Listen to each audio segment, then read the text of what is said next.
Hey everybody, welcome to the newest episode of The Bearded Gamer Show. As always, I'm your host, The Bearded Gamer, Chris Arnone. How about a controller confessional this time?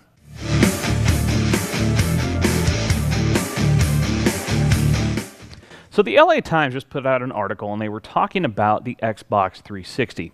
And it ends up that now people are spending more than 50% of their time on their Xboxes doing entertainment stuff, television apps, various video apps, music, stuff like that, rather than just gaming. It's roughly like 84 hours per month is spent on the 360 with games and entertainment apps, and just a little over 50% is on the apps and not the games. And that compares to about 150 hours a month that people spend watching television.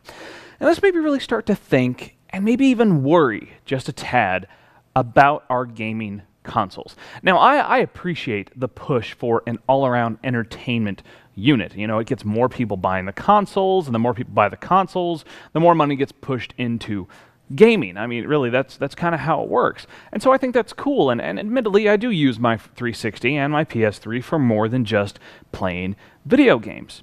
But what concerns me here is if more than 50% of the time spent on these consoles is being spent in these entertainment apps, then for the next generation, are they going to spend more than 50% of their money and more than 50% of their time focusing on those things, and to the detriment of our games? Now, maybe not. Maybe I'm worrying needlessly.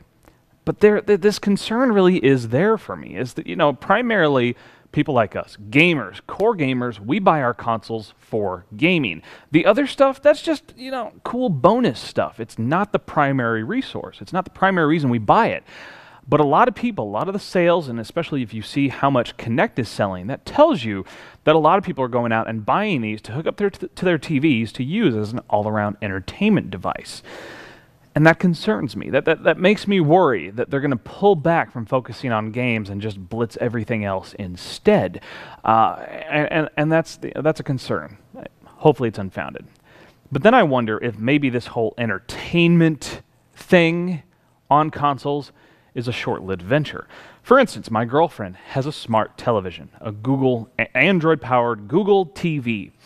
And it's got Netflix, it's got Vudu, it's got Hulu, it's got YouTube, it's got all these different things that, of course, are helping to sell the 360 and the PS3. But it really makes you wonder, is this more the future? As the smart TVs get cheaper, why would someone want to go and buy a big TV and then buy a separate console? They can get it all in one, and it's really, really user-friendly.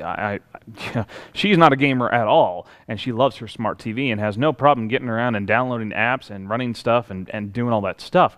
And so it really makes me wonder if these are short-term gains that are going to be just killed as smart TVs become the dominant type of television in the television market. That's where I see it going, really.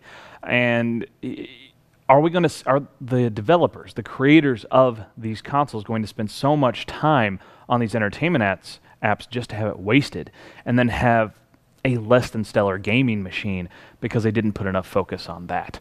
So that's my fear. So I put this out there to you, gaming industry, Microsoft, Sony, Nintendo. When you're building these new consoles, remember that when it comes to games, you're only competing with each other and trying to make the best gaming console.